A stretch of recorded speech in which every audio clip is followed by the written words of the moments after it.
Hello. രാവിലെ തന്നെ ഉറക്കമൊഴിച്ച് പുറത്ത് വന്നപ്പോൾ കണ്ട കാഴ്ചയാണ് കാശിക്കുട്ടനും കാത്തുമ്മയും കൂടി ചെടിക്ക് വെള്ളം വീഴ്ത്തണേ.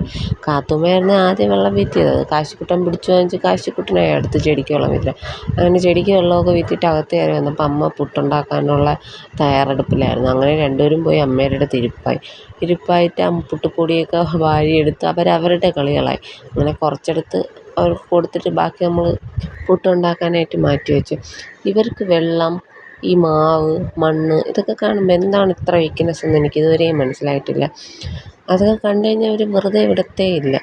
അത് കഴിഞ്ഞ് പുട്ടിൻ്റെ മാവ് വെച്ചൊക്കെയുള്ള കളിയൊക്കെ കഴിഞ്ഞതിന് ശേഷം നന്ദുവും ദക്ഷയും വന്നായിരുന്നു.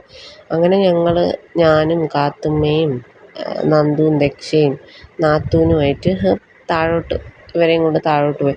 കാശിക്കുട്ടനെ കൊണ്ടുപോയില്ല. കാശിക്കുട്ടനെ വീട്ടിലാക്കിയിട്ടാണ് പോയത്. അങ്ങനെ കാത്തുമ്മയാണെങ്കിൽ രാവിലെ ഉറക്കമൊഴിക്കുക. അവളാണ് വീട്ടിൽ രാവിലെ ഉറക്കമൊഴിക്കുന്നത്. ഉറക്കമൊഴിച്ച് കഴിഞ്ഞാൽ നേരെ അമ്മൂമ്മേരുടെ അടുത്ത് പോയിക്കോളും. അമ്മയുടെ അടുത്ത് പോയി പിന്നെ അമ്മയുടെ കൂടെ അങ്ങ് നടന്നോളും.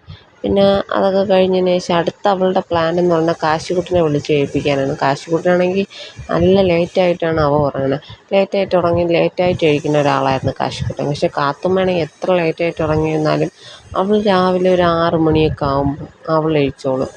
എഴുന്നേറ്റ് കഴിഞ്ഞ് കഴിഞ്ഞാൽ പിന്നെ അവൾക്ക് ഇങ്ങനെ നടക്കണം. അങ്ങനെ നമ്മൾ കുളത്തിലൊക്കെ പോയി കുറേ കല്ലൊക്കെ പറക്കി എറിഞ്ഞ് കാത്തുവും നന്ദുവും ദക്ഷയൊക്കെ കൂടെ കല്ലൊക്കെ എടുത്തെറിഞ്ഞ് പിന്നെ വെള്ളത്തിൽ കുറച്ച് നേരം നമ്മൾ ഇറങ്ങി. ഞാനും കാത്തുമ്മയും ദക്ഷയും എല്ലാവരും കൂടെ വെള്ളത്തിലൊക്കെ ഒന്ന് കാലൊന്ന് നനയ്ക്കാൻ വേണ്ടി ഇറങ്ങിയതാണ്.